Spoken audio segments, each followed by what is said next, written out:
Bienvenidas, bienvenidos. Estamos en el tercer día ya de este sexto Congreso Internacional de Salud Socioambiental y el tercer encuentro de la Madre Tierra Una Sola Salud. Hoy estamos en esta mesa, en un día muy especial. Ya mis compañeros y compañeras que van a formar parte de esta mesa nos van a poder explicar un poco mejor la situación en la que estamos viviendo. Eh, y bueno, quería presentar la mesa. Malnutrición va a ser la temática, alimentación sana y modelos agroalimentarios. Y para eso nos van a estar acompañando Alejandra Rodríguez, Andrea Graciano y Alex von Foster. Eh, Acordar que para hacer preguntas y comentarios y sugerencias, también quienes nos están siguiendo por la plataforma lo pueden hacer. Y al final de cada charla de cada disertante vamos a estar transmitiendo un poco estas inquietudes y estas dudas para poder propiciar un debate. Así que me gustaría presentarla.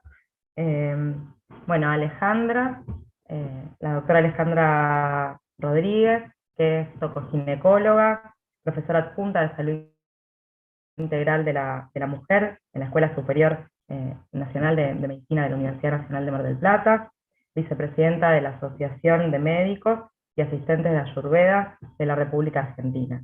Gracias, Alejandra, por compartir este encuentro. Eh, la doctora Andrea Graciano es licenciada en nutrición de la UBA, maestrando en salud pública de la Universidad Nacional de Rosario, docente adscripta e investigadora categorizada de la Universidad de Buenos Aires, docente de la Cátedra Libre de Soberanía Alimentaria de la Escuela de Nutrición de la UBA, expresidenta de la FAGRAM, la Federación Argentina de Graduados en Nutrición, y consultora en nutrición de UNICEF Argentina. Bienvenida, Andrea, gracias por formar parte de este encuentro. Y Alex, cocinero, docente, investigador, asesor en dietética y nutrición nacional, nutrición natural, permacultor, huertero biodinámico y creador del espacio de alimento y conciencia. Gracias, Alex, también. Como las presenté, también es como van a poder hablar con nosotros, así que ya les doy la palabra a Alejandra. Bueno, gracias Analía, y es un gusto, la verdad, y agradezco muchísimo la invitación. Así que voy a tratar de compartir.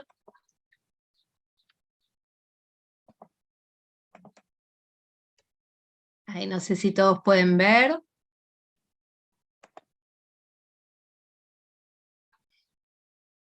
A ver si puedo poner. Ahí está. ¿Todo bien? Perfecto, Alejandra. Bueno.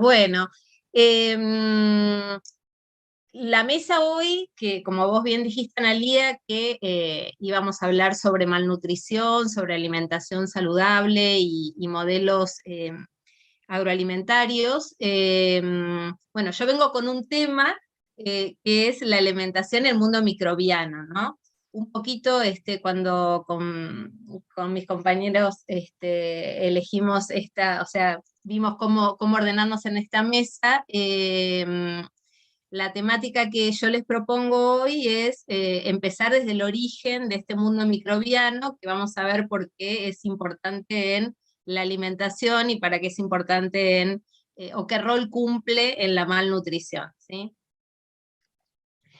Y vamos a abordar tres ejes, o les propongo abordar tres ejes: uno que es el mundo microbiano, otro que es la salud de la mujer, y en lo que estoy por ahí sumamente interesada, que son los 1000 días, que ahora vamos a ver un poquito de qué se trata. Esos 1000 días son un espacio entre la concepción y los 2 primeros años de los niños, y que es una etapa que ya vamos a ver que es fundamental como para cuidar, para proteger, porque no solamente va a ser a la vida inmediata, sino para la vida mediata, para toda nuestra vida adulta en cuanto a salud nos referimos. Y ¿Y por qué desde el mundo microbiano? Porque el mundo microbiano que nos compone y que compone a todo lo que nos rodea, ¿sí? Hace que entendamos bien este concepto que se viene trabajando en el Congreso, que es el concepto de que somos naturaleza, de que la salud es una sola y que estamos en trama con esa naturaleza, sino si la madre tierra no está saludable, nosotros no vamos a poder estar saludables. Y un poquito para abordar lo que es todo lo que es nuestro mundo microbiano, me pareció importante traer dos definiciones que a veces se utilizan como sinónimos y bueno, ver a ver qué quiere decir cada una. Una de ellas es microbiota, que es algo que cada vez suena con más fuerza, ¿no? La microbiota son el conjunto de microorganismos, ya sean bacterias, sean arqueas, sean virus, hongos o protozoos, que van a estar en diferentes nichos ecológicos, van a estar en nuestro mundo interno, también van a estar en la naturaleza, y en nuestro mundo interno puede ser microbiotas de diferentes espacios, vaginal, en lo que es salud de la mujer, de la piel, intestinal, que es la más conocida, la microbiota oral, y microbiomas son el conjunto de los genes que tienen ese mundo bacteriano. ¿Y por qué es importante? Porque nos acompaña y coevoluciona con nosotros desde el inicio de los tiempos, porque es dinámico, porque vamos a ver que vamos a romper varios paradigmas.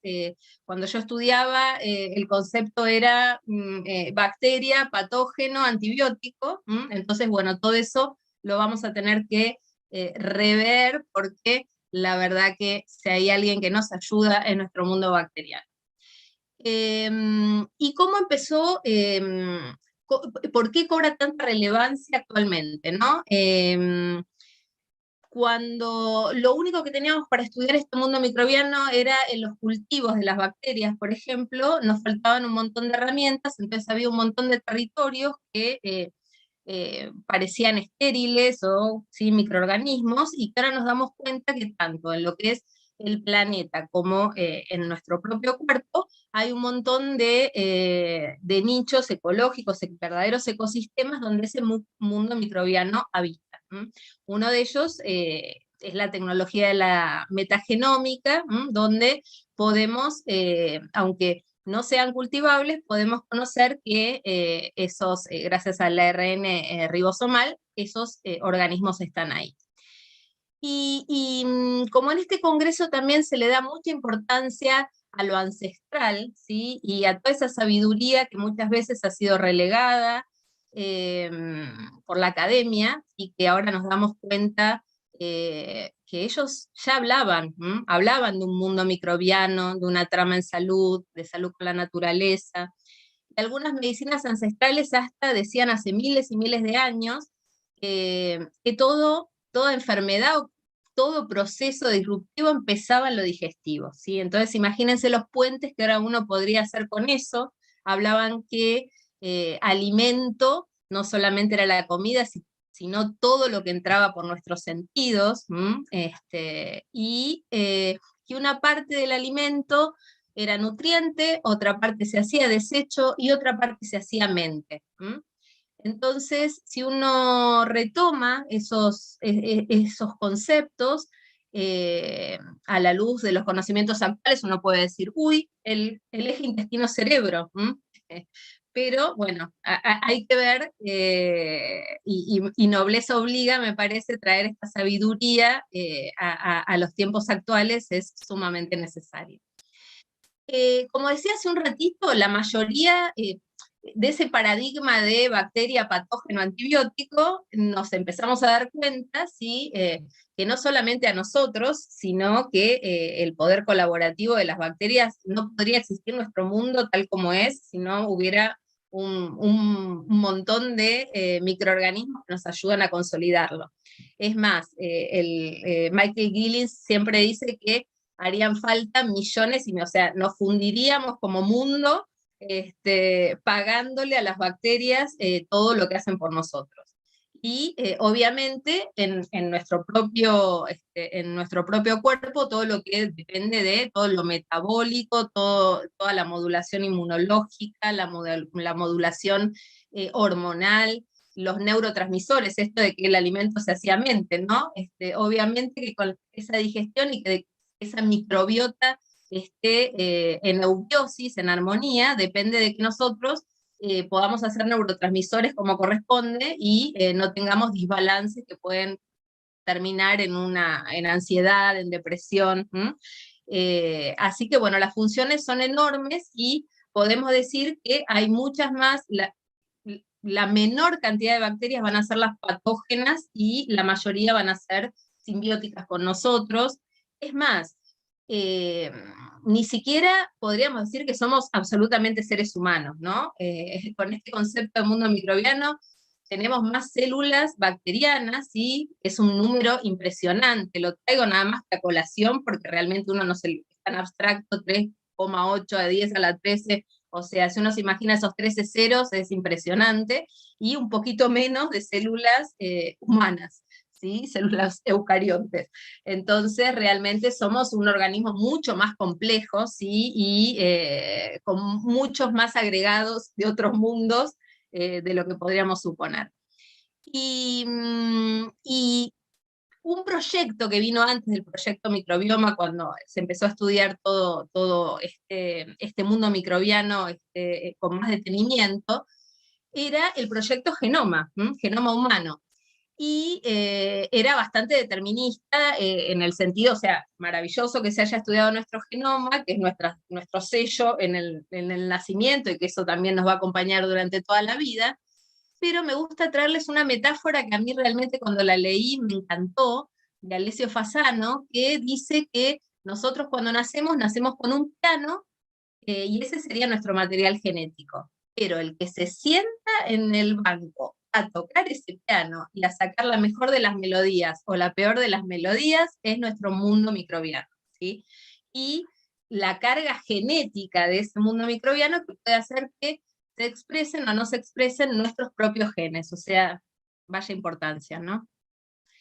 Y otra cosa que le debo al doctor Cristian Trigoso, que es microbiólogo y que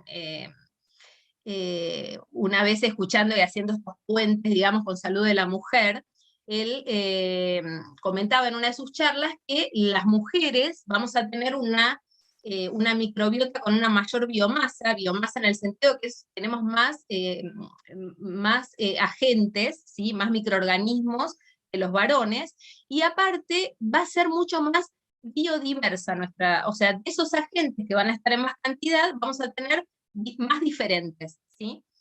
Que los varones. La palabra biodiversidad, que también en este congreso es como que es una joya preciosa que nos damos cuenta que en la medida que no estamos respetando la naturaleza, no solamente nos va a faltar biodiversidad en nuestra microbiota, y que esa biodiversidad va a depender del alimento biodiverso, de las plantas, de los animales, de todo lo que nos rodea. Entonces, ¿por qué traigo esto a colación? Porque por alguna razón las mujeres vamos a tener una microbiota más biodiversa y con mayor biomasa. Y esto está muy conectado con este tema que les comentaba, que son los primeros 1000 días. Vuelvo a repetir ese espacio de tiempo entre la concepción y los 2 primeros años. ¿Y qué correlación? Bueno, la correlación de que vamos a ser las guardianas de esa siembra, ¿sí? Como mujeres vamos a ser las que sembremos en nuestra descendencia esa microbiota, y que no va a estar aislada, ¿sí? De la microbiota de la Tierra, ¿sí? O sea que es otra mujer que nos cobija y que nos alberga. ¿Y por qué es importante este periodo de los 1000 días? Porque es una etapa de muchas posibilidades, o sea, de muchas estrategias en promoción a la salud, no solamente, como les decía, a la salud inmediata, sino a la salud a lo largo de toda la vida, pero también es una ventana de vulnerabilidad porque cualquier tóxico, cualquier noxa que afecte en esos primeros 1000 días también se va a expresar hasta en enfermedades, por ejemplo, crónicas no transmisibles de un adulto. Así que bueno, esto un poquitito lo que les decía, esto de ser guardianas de la biodiversidad. Y también tener muy en cuenta, que también es un tema que nos preocupa bastante, la resistencia bacteriana, traer un poquito también los antibióticos, ¿no? En estas charlas que tenemos, ¿sí? El antibiótico como antimicrobiano, que muchas veces lo relegamos solamente a el mal uso, ¿sí? O a la mala prescripción, o a la prescripción desmedida de los profesionales, a la automedicación, pero no nos damos cuenta, y justamente lo traigo a colación en esta mesa, que muchísimos antibióticos que van a entrar en nuestro organismo y que van a modificar nuestro microbiota van a tener relación con el proceso de producción animal, de producción vegetal, y cómo eso va a contaminar, digamos, con las excretas, por ejemplo, de la ganadería intensiva, va a contaminar nuestros suelos y nuestras aguas, y obviamente va a llegar a nuestras microbiotas. Un poquito de reseña de dónde inicia la microbiota. La microbiota va a iniciar, es un tema bastante controvertido todavía, hay muchos estudios de la doctora Agar, que fue como un puntapié inicial en el estudio de dónde empezaba la siembra, ¿sí? Si empezaba en el parto o empezaba intraútero. Muchos dicen que desde la microbiota oral de la madre, de la microbiota intestinal y de la microbiota vaginal, va a haber un camino hacia la microbiota placentaria, que si bien todavía está en controversia, se postula que es una microbiota que tiene una baja biomasa, o sea, hay muy poquitos microorganismos por gramo de placenta, pero que es muy biodiversa y que puede ser nuestro primer contacto y nuestro primer entrenamiento inmunológico en cuanto a recibir estos microorganismos.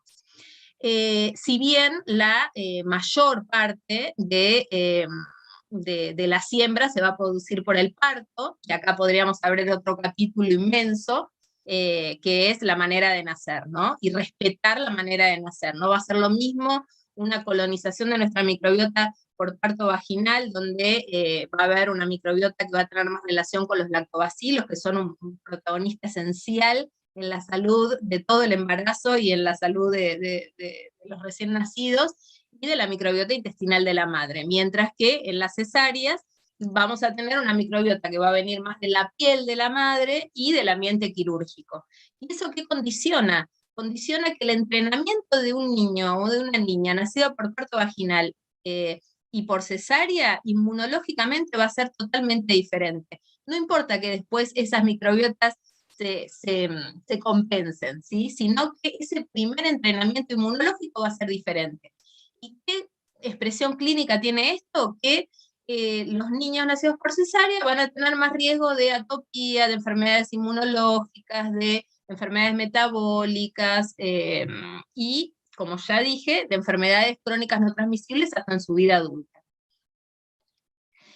También hay una siembra, ¿sí? En el contacto piel a piel, por eso es ahora de respeto, ¿sí? De también esto de poca intervención, de respetar los tiempos, no si es un parto normal y es un parto de un embarazo que ha venido todo normal, no es necesario que hay que bañar al bebé, hay que hacer un montón de cosas como para separarlo de la madre. Ese es el momento para el primer alimento y el mejor de los alimentos, que es que contacte piel a piel con su mamá y que tome la teta, ¿sí? Porque ese es el alimento biológicamente más precioso, ¿sí? Y que también va a haber una gran siembra desde el intestino materno, ¿sí? A la mama, de microbios que también van a generar una siembra intestinal, y que va a ser una de las microbiotas que tiene las características de ser transitoria, porque va a durar solamente la lactancia, ¿sí? Pero también tiene una importancia fundamental. Y acá también nobleza obliga, medicinas ancestrales como la Ayurveda hablaban de un tejido vivo hace miles de años, y recién nosotros podemos decir ahora que nos dimos cuenta que la leche tenía células madre, que tenía un montón de microorganismos, que tenía células inmunológicas, alimento también, fibras para que no las puede absorber el oligosacáridos que no absorbe el bebé, pero que son una comida deliciosa y un alimento riquísimo para la microbiota esa incipiente de los recién nacidos. Así que, bueno, también ese alimento maravilloso. Y para darle paso a mis compañeros, esto de qué estrategias, ¿no? O sea, si es tan valiosa esa microbiota en todos nosotros. Yo les traje el origen, o sea, ese ser guardianes y acompañar a esa mujer embarazada que va a ser el origen de la siembra en todos nosotros, en todo lo que va a ser la futura sociedad. Entonces, ¿qué estrategias de cuidado? Y ahí en las estrategias de cuidado vemos la trama, ¿sí? Vemos la trama con esta mesa, con la alimentación, que seguramente Andrea va a desarrollar maravillosamente, con todo lo que es no perder la biodiversidad, por eso buenísimo la ley de etiquetado para que comamos cosas reales, ¿sí? Y biodiversas, cómo acompañar los tiempos del parir, no solamente por el entorno, o como profesionales de la salud, sino toda la sociedad estar absolutamente atentas, además del Estado. Porque siempre, como la ley de etiquetado, siempre me parece que una sociedad atenta va a luchar por sus derechos y muchas veces las cosas se consiguen así, no esperando de brazos cruzados, que bueno, de eso habla mucho el Congreso también. Y de el empoderar a las comunidades, no desoír. Una experiencia muy cortita, cuando yo era residente del Hospital Durán, teníamos muchísimas, que fue mi residencia formativa en tocoginecología, teníamos muchas pacientes que eran de origen coreano. Y después de su parto, les traían unos caldos con ajo, con algas, y nosotros, primero, entrábamos a las 8 de la mañana y era un olor, o sea, era toda una cosa que nos resultaba chocante. Y yo digo, cuánta ignorancia tenía en ese momento, ¿sí? Porque a la luz actual yo puedo ver todos los olivos, primero todo el amor de esa familia generando ese alimento para una mujer que recién había parido. Y todos los oligoelementos, todos los minerales, todo el cuidado que había en ese alimento. Entonces, respetar las culturas, respetar la manera de nacer, generar vínculos, uso racional de antibióticos y medicamentos en general. Lamentablemente las bacterias resistentes son la mayor causa de muerte por sepsis neonatal, entonces no es que ya nos están tocando la puerta, como muchos de los temas que estamos hablando ahora, no es un tema para el futuro, ¿sí? No es 2030, no es 2040, ya están tocando, así que dejo todos estos temas abiertos, les agradezco de corazón, les muestro la Escuela Superior de Medicina de Mar del Plata, que es un proyecto que están haciendo, todavía no somos escuela porque todavía no tenemos nuestros primeros egresados, pero nos encanta mostrarles esto a los futuros profesionales de la salud. Así que, bueno, muchísimas gracias. Gracias, Alejandra. La verdad que rescatar este concepto de las mujeres como guardianas de la siembra, ¿no? Qué importante es alentar desde ese lugar el cambio de paradigma en cuanto a la concepción del mundo microbiano y a la concepción de nosotros como ser. Así que muchas gracias, Alejandra. Andrea, cuando quieras, todo suyo. Buenísimo. Bueno, en primer lugar agradecer por la invitación a participar de este congreso, honrada de estar compartiendo esta mesa con grandes referentes, así que empezamos. Bueno, siempre me gusta comenzar haciendo una declaración de conflictos de interés, no los tengo. No tengo conflictos de intereses económicos con la industria alimentaria, farmacéutica, nutroterápica, pero más allá de eso, digo que siempre que uno tiene intereses, es imposible no tener conflicto de interés. El tema es con qué cosas uno elige tener conflictos de interés. Entonces me gusta contar desde qué lugares hablo para que sepan ustedes y saquen sus propias conclusiones respecto a mis intereses, con qué cosas entran en conflicto, ¿no? Entonces ya saben, mi currículum lo nombraba Ana, pero sí contarles que mis fuentes de ingreso son precisamente la consultoría que estoy haciendo en UNICEF Argentina y la docencia universitaria, y que aparte soy docente ad honorem de esta cátedra libre en la Escuela de Nutrición de la Universidad de Buenos Aires, ¿no?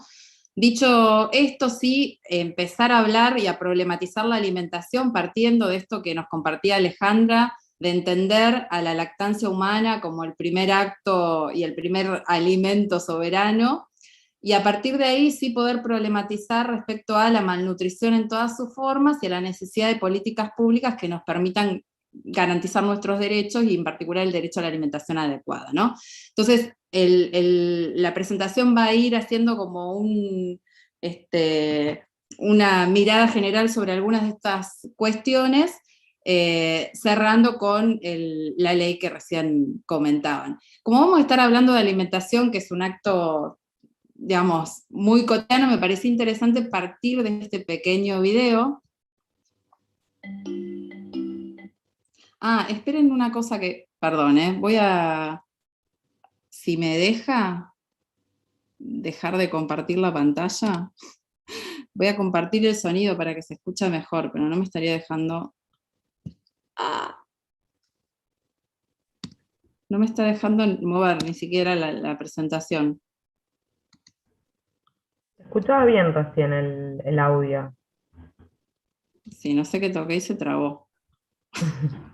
Suele suceder.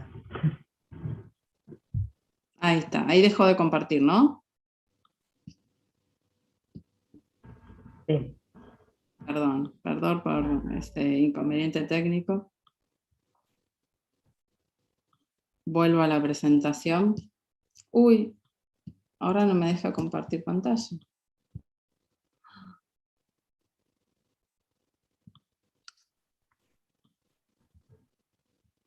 Estos minutos me los descuentan de...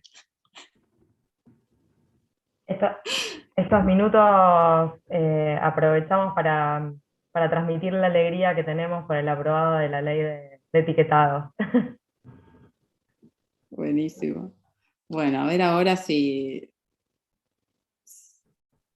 hacemos de cuenta que no pasó nada. Empiezo. There are these two young fish swimming along, and they happen to meet an older fish swimming the other way, who nods at them and says, "Morning, boys, how's the water?" And the two young fish swim on for a bit, and then eventually one of them looks over at the other and goes, "What the hell is water?" Bueno, con la alimentación nos pasa muchas veces como, como estos pececitos en el agua, otra vez se trabó. Ahí va.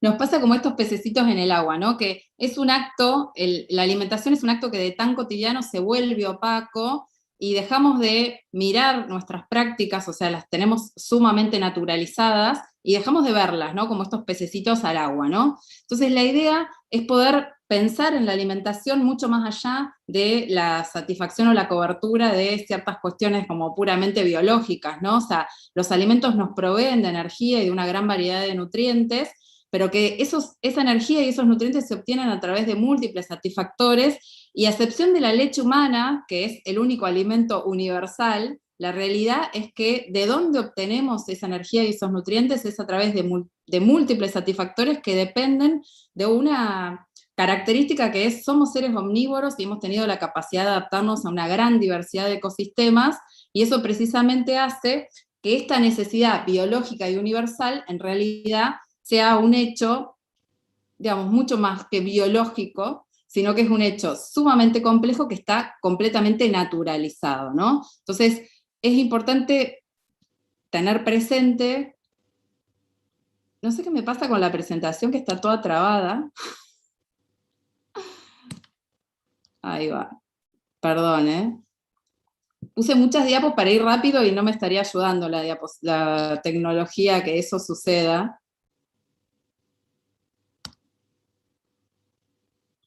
No se estaría moviendo. Bueno, lo que les quería contar es esto, que la alimentación es un fenómeno sumamente complejo, que en realidad está fuertemente atravesado por múltiples dimensiones, que son las que en definitiva determinan qué comemos, cuándo comemos, dónde comemos, por qué comemos y con quién comemos, ¿no? O sea, consumimos nutrientes, pero también consumimos sentidos, y estamos tan fuertemente condicionados que en realidad lo que no nos damos cuenta es que muchas veces nuestros hábitos alimentarios no son una elección, sino que es precisamente, por ejemplo, tomando la variable cultural, la cultura la que nos lleva a definir, o sea, qué se considera comida y qué no, de la gran diversidad de fuentes alimentarias de las que podemos obtener esta energía y estos nutrientes, y esta imagen que para nosotros es tan cotidiana y familiar, puede ser tan chocante para otras culturas como la que mostraba recién, donde la fuente de proteínas de origen animal y de hierro y de zinc era, por ejemplo, la carne de un animal que para nosotros es doméstico, es una mascota y no es considerado un alimento, ¿no?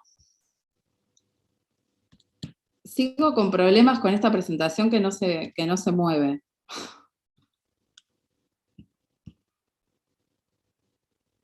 Ay, perdón. No pasa nada, Andrea, ¿querés pasarla y ver si te la podemos compartir nosotras?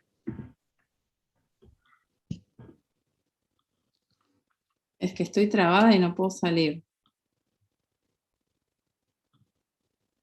Ay, qué vergüenza, perdón.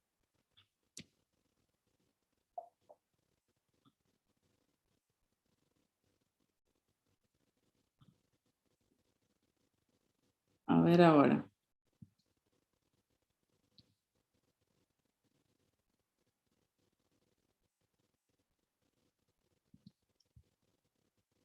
No, otra vez.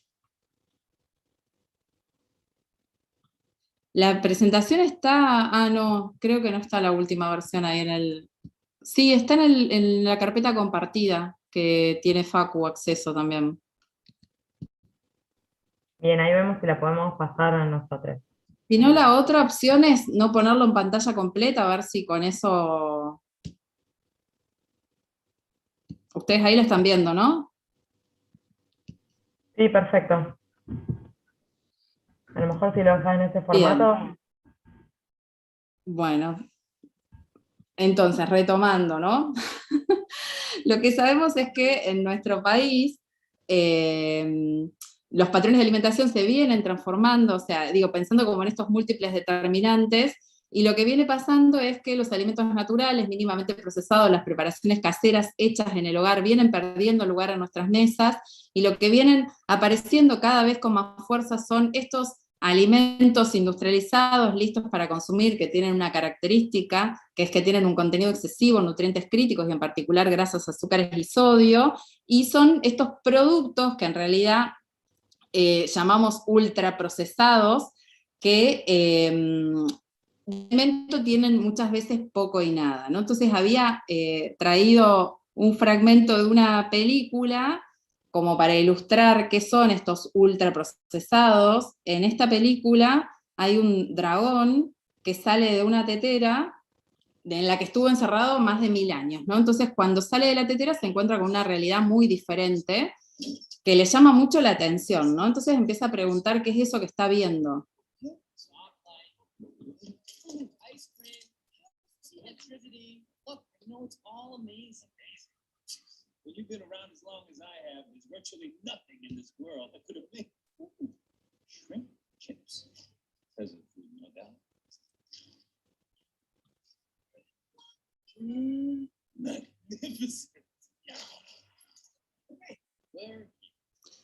Bueno, ¿qué le pasa al dragón más adelante, ¿no? Descubre este producto que se vuelve su producto de consumo favorito, descubre que tiene una característica y se la cuenta a su amigo.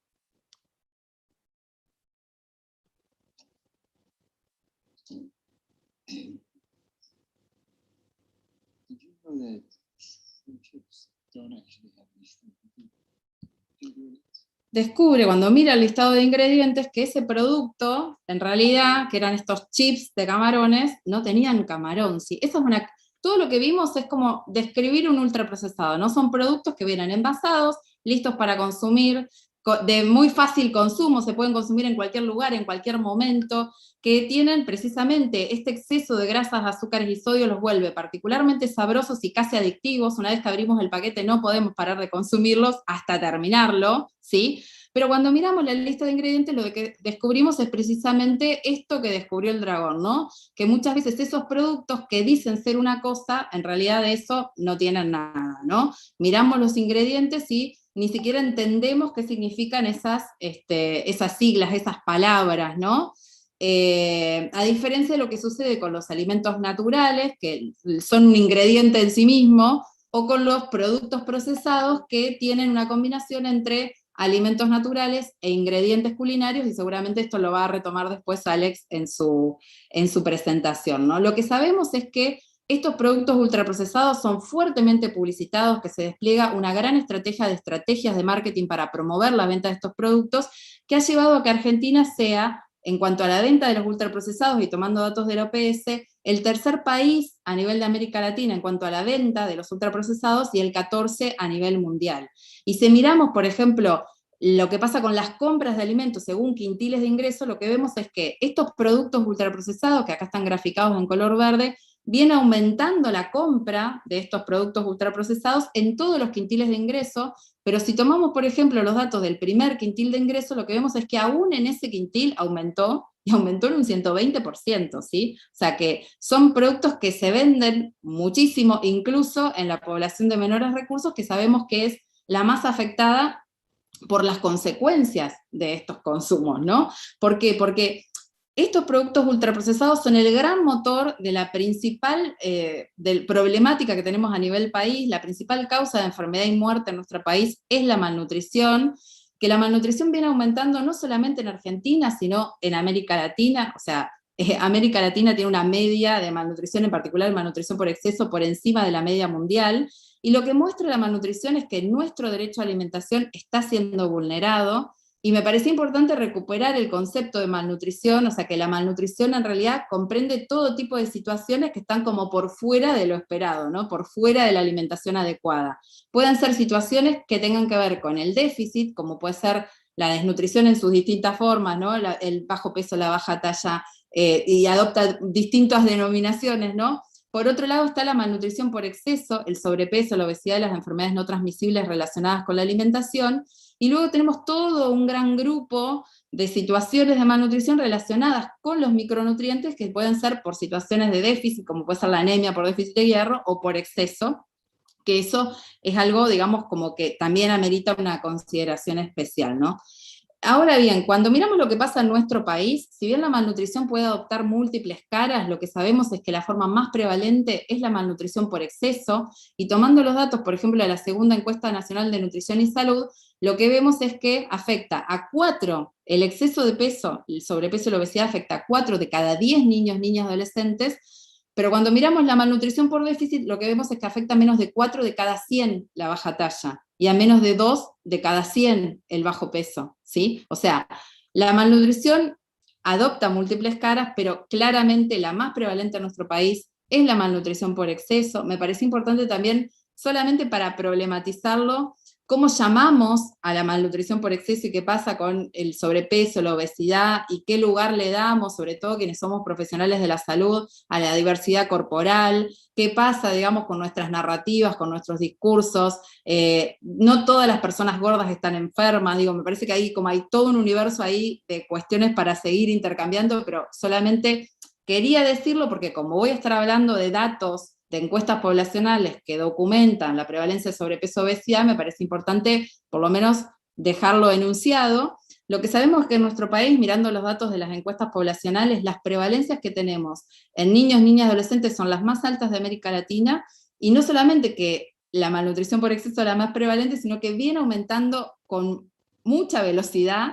En adolescentes, por ejemplo, la obesidad aumentó un 77% en tan solo 11 años. Si miramos los datos de, por ejemplo, de la población adulta, sabemos que la obesidad aumentó un 74% en menos de 15 años.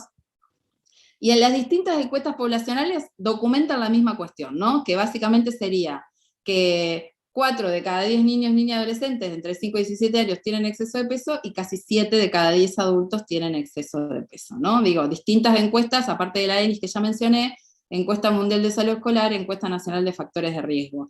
Y precisamente, como decía, la malnutrición por exceso, que también comprende las enfermedades no transmisibles que se relacionan con la alimentación causan más del 70% de las muertes en nuestro país, y lo más terrible de esto es que son prevenibles, ¿sí? Y algo que también es importante destacar es que la malnutrición por exceso afecta sobre todo a la población de menores ingresos. Sabemos por datos de la ENIS que los grupos sociales de menores ingresos tienen una prevalencia mayor de obesidad, un 21% más de obesidad que la de mayor nivel socioeconómico. No solamente eso, sino también sabemos que quienes tienen menor nivel socioeconómico tienen más probabilidades de desarrollar sobrepeso que los que tienen un mayor nivel socioeconómico, y que América Latina, si bien no es la región más pobre del mundo, sí es la más desigual, y la desigualdad agrava la malnutrición. Las desigualdades sociales y económicas que caracterizan a la región de las Américas están, digamos, siendo un factor que agrava la malnutrición, sobre todo, digamos, en ciertos grupos, ¿no? Niños, niñas, adolescentes, mujeres, población indígena. Hay una cuestión y un atravesamiento también de la desigualdad de la malnutrición por género, donde las mujeres tienen, por un lado, mayor inseguridad alimentaria severa y por otro lado, mayor prevalencia de obesidad en América Latina, ¿no?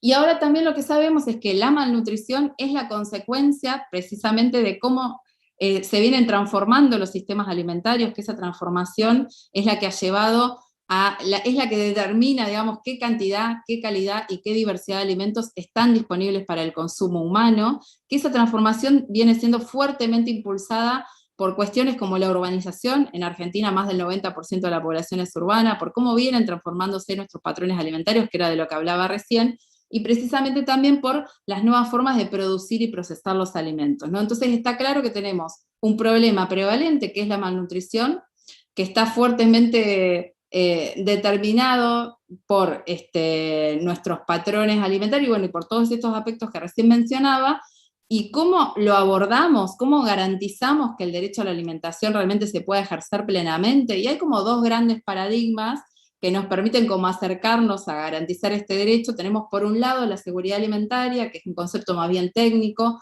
por otro lado el concepto, el paradigma de la soberanía alimentaria, que claramente la principal diferencia es que si bien ambos plantean o ponen en un, digamos, como meta a llegar, digamos, la garantía del derecho humano a la alimentación, en el caso de la soberanía alimentaria, el foco está puesto en el papel protagónico de los pueblos, precisamente para la definición de las políticas y estrategias de producción, distribución y consumo de alimentos, ¿sí?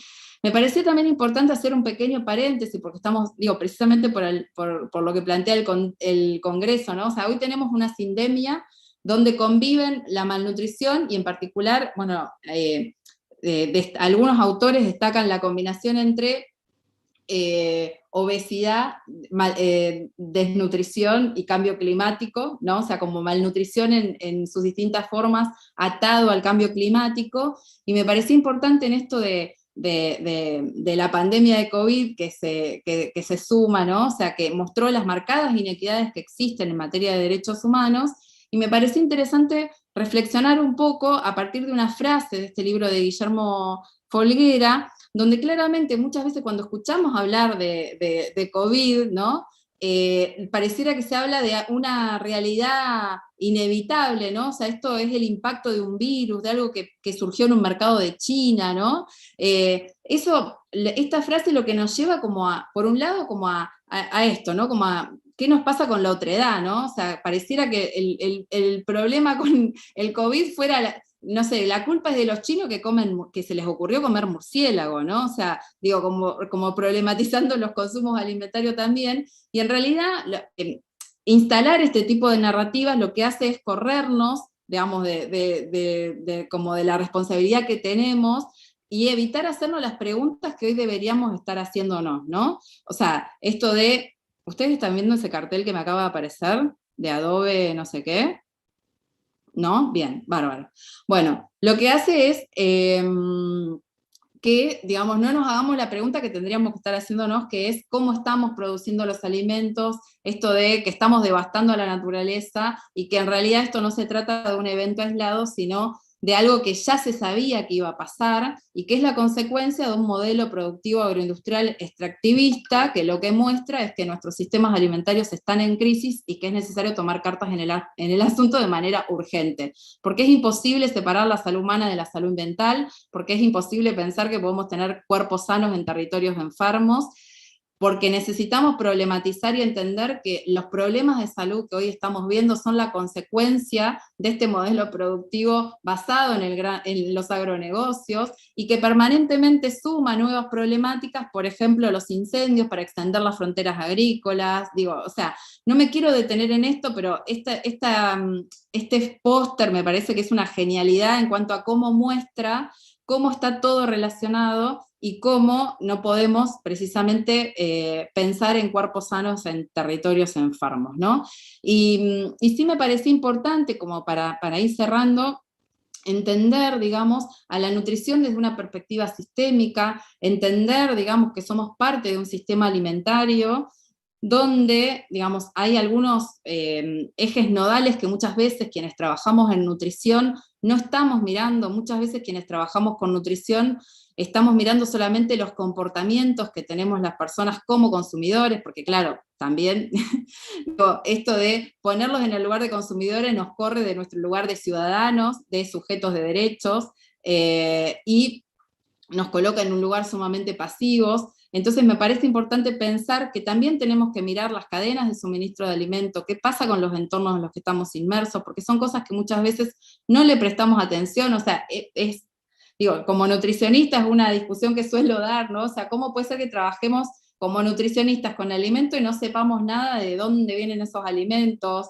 ¿no? O sea, como de todas las etapas previas hasta que llegue ese alimento para ser consumido, ¿no? Y en este sentido me parece importante remarcar esto de que tenemos un modelo productivo que está, digamos, fuertemente orientado hacia la producción de dinero y no de alimentos, que es precisamente esta agricultura agroindustrial a la que le debemos, digamos, como esta gran pérdida en cuanto a la biodiversidad agrícola mundial, que tenemos en la Argentina más del 60% de la superficie cultivable ocupada por productos transgénicos, que para producirlo necesitan cada vez más cantidad de distintos tipos de agrotóxicos. El glifosato es uno de los que más conocemos, pero en realidad es un paquete de productos que lo que nos hacen es sumamente dependientes, y también que el mercado, digo, cuando analizamos las lógicas de las industrias, ¿no? O sea, todas se mueven con las mismas lógicas corporativas, ¿no? Y hay una característica, por ejemplo, de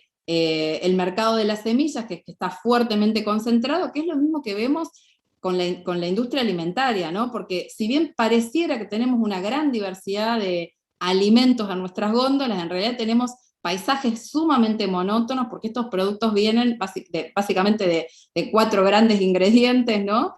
Y eso hace que nuestros paisajes, vayamos al rincón del mundo que vayamos, sean muy similares, ¿no? Y esta foto es de un kiosco en Egipto, por ejemplo, el que podría ser el kiosco de la esquina de mi casa, ¿no? O sea, digo, como que miramos los productos y los reconocemos, nada más que están escritos en árabe, digo, como...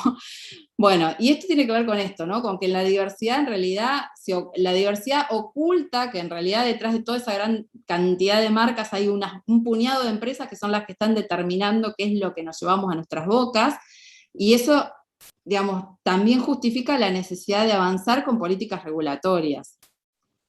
Porque precisamente nuestros comportamientos como consumidores, o sea, esto de que creemos que elegimos lo que comemos, en realidad nuestros comportamientos están fuertemente determinados por los entornos en los que estamos inmersos, que pueden ser saludables o pueden no serlos. En general, las personas más vulnerables suelen estar inmersas en entornos no saludables, que lo que hacen es propiciar los consumos de productos no saludables, ¿sí? Y una de las estrategias que utilizan para eso son precisamente los envases de los productos. Y en ese sentido me parece importante, como ya reflexión final, o sea, esto de entender de que es un problema de salud pública, que no podemos pensar o echar la culpa, digamos, la responsabilidad no es individual, es necesario que estemos sensibilizados, en particular los equipos de salud, pero en general toda la sociedad en su conjunto, y necesitamos avanzar hacia políticas públicas que por un lado regulen el mercado y en particular la industria de alimentos y bebidas, que promuevan entornos saludables y que por sobre todas las cosas reduzcan la inequidad social. Políticas públicas necesitamos un montón. Por un lado, políticas que apunten a aumentar la disponibilidad de alimentos saludables, y por otro, políticas que apunten a cambiar las percepciones que tenemos como consumidores y el conocimiento que tenemos respecto al procesamiento de los alimentos. Y en ese sentido es que la ley de etiquetado frontal va a saldar, va a contribuir a transformar este punto en particular, ¿no? Pero necesitamos avanzar un montón respecto a los otros ejes, ¿no? Esto de cómo se aumenta la disponibilidad de alimentos saludables, o sea, esto de que necesitamos apoyar la agricultura familiar, campesina, indígena, los circuitos cortos de comercialización, avanzar con políticas públicas complementarias, como pueden ser las medidas fiscales, grabando los productos no saludables cuyo consumo queremos desalentar, promoviendo, digamos, a través de subsidios y otros apoyos, la producción de alimentos cuyos consumos queremos estimular, poniendo un coto respecto a qué comidas se ofrecen en las instituciones, excluyendo la venta de ultraprocesados de las escuelas. El proyecto de ley de etiquetado regula eso también, pero también hay que avanzar, por ejemplo, con lo que pasa en las instituciones de salud. Es paradójico que uno vaya a un hospital o a un centro de salud y que en la puerta haya una máquina expendedora de ultraprocesados, o sea, que eso mismo que nos enferma y que nos llevó a entrar a esa institución de salud esté siendo comercializado y ofrecido dentro de las puertas de esa institución, ¿no? Y también otro de los ejes es que haya agua segura disponible de manera gratuita en la vía pública, no solamente en las escuelas, sino también en la vía pública, en los lugares de esparcimiento, en las instituciones de salud, esto entre otras cosas, ¿no? Y en respecto al etiquetado, solo como para mencionarlo, después si quieren lo podemos seguir conversando en el intercambio, es que hoy tenemos un etiquetado que es obligatorio, o sea, en Argentina la información nutricional es obligatoria, pero nos pasa esto cuando vamos a las góndolas, es muy difícil de leer, pero no solamente que es muy difícil de leer, sino que es muy difícil de comprender qué es lo que significa. Y en este sentido el proyecto de ley tiene como 3 grandes ejes. El proyecto que ya es ley, tiene 3 grandes ejes. Por un lado, la implementación obligatoria de un etiquetado frontal, o sea que los productos en el frente de los envases nos adviertan cuando contienen exceso de nutrientes críticos, con un que llamamos sello de advertencia, con un octágono de color negro. Por otro lado, regula la publicidad, promoción y patrocinio de alimentos y bebidas no saludables cuando se dirigen a niños, niñas, adolescentes, y un montón de estrategias de marketing que la industria alimentaria habitualmente utiliza para promover la venta de los productos. O sea, hay una regulación muy completa en la norma, y también apunta a la protección y mejoramiento de los entornos escolares, introduciendo educación alimentaria y nutricional en las escuelas, y también poniendo un coto a la oferta de los productos en los establecimientos educativos. No solamente lo que se comercializa, sino también lo que se entrega. Y en este sentido, decir que tenemos ley, pero la ley es letra muerta si no se reglamenta, o sea, tenemos ahora que empezar como a instalar la necesidad de que se reglamente pronto y que la reglamentación mantenga el espíritu de la norma.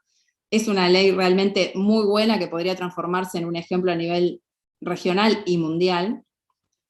Y lo que necesitamos avanzar con regulación es precisamente porque tenemos que apuntar hacia sistemas alimentarios sostenibles. Hoy tenemos sistemas alimentarios donde los mismos que nos enferman son los que nos venden las soluciones, los remedios. Hablaba Alejandra, daba algunos ejemplos, y también con lo que pasa con los antibióticos, es como muy interesante retomarlo, entender que los problemas complejos nunca tienen soluciones simples, que necesitan un abordaje realmente integral, con miradas complementarias que nos ayuden a avanzar en la transformación de este problema. Y tengo un último video que, si estoy ya muy pasada de tiempo, no lo paso, y si no, cierro con este video, eso como ustedes digan. Sí, Andrea, cerrá con el video. Bien, bárbaro.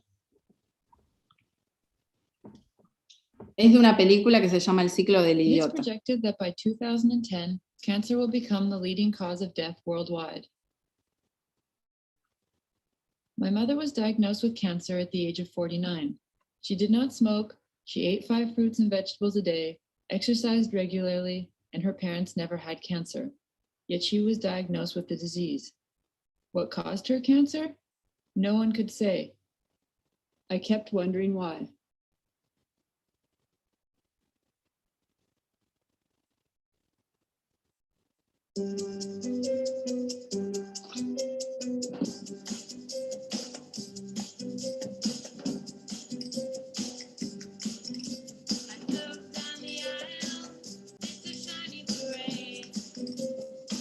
¿Se está viendo o se trabó?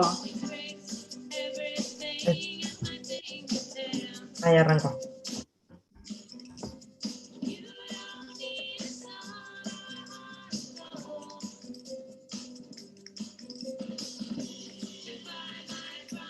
Está trabado, Every day, ¿no? about 3 new synthetic chemicals enter the consumer market.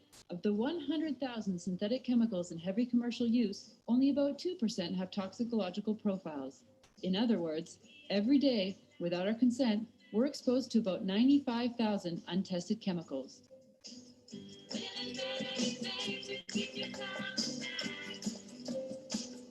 Bueno, va mostrando distintos productos que podemos ir comprando, no solamente alimentarios, sino también de limpieza, de belleza y demás, y que las sustancias que contienen y el efecto sobre la salud, ¿no? O sea, lo que se sabe hasta ahora.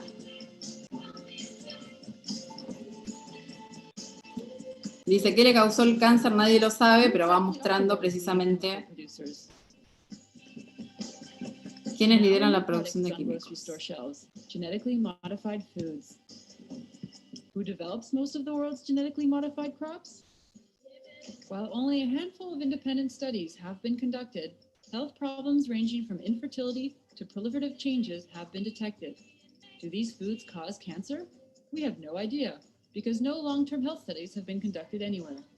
But rest easy, because if someone in your family is diagnosed with cancer, a number of treatments are available, and here are the companies that provide them.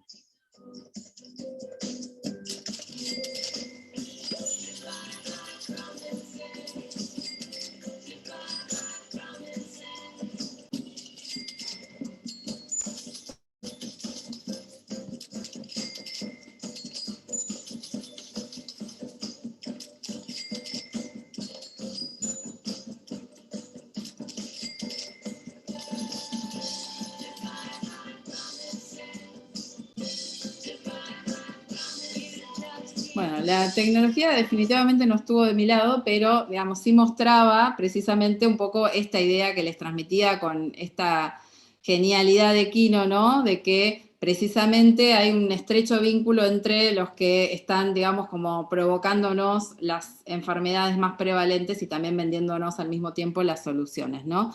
Pero bueno, la verdad es que si bien pareciera que el panorama es bastante desalentador, actividades como, digo, como cosas como las de ayer, o sea, esto de que ya tengamos ley de etiquetado, que es el fruto de un gran trabajo colectivo, nos lleva precisamente a renovar la esperanza, porque en tiempos de incertidumbre y desesperanza es necesario gestar estos proyectos colectivos, que realmente militar sirve, la salida siempre es colectiva, y creo que contar ya con esta ley de etiquetado frontal es un gran paso que hemos dado a nivel país, así que agradecerles y quedo a disposición para el intercambio. Bueno, muchas gracias, Andrea. La verdad que es un placer para nosotros que puedas estar presente en este congreso. Saludar esta iniciativa de la ley de etiquetado frontal y estaremos atentos también a la implementación, como bien lo decís, que es el otro paso que tenemos que pelear para que rápidamente esté en las góndolas y en los productos.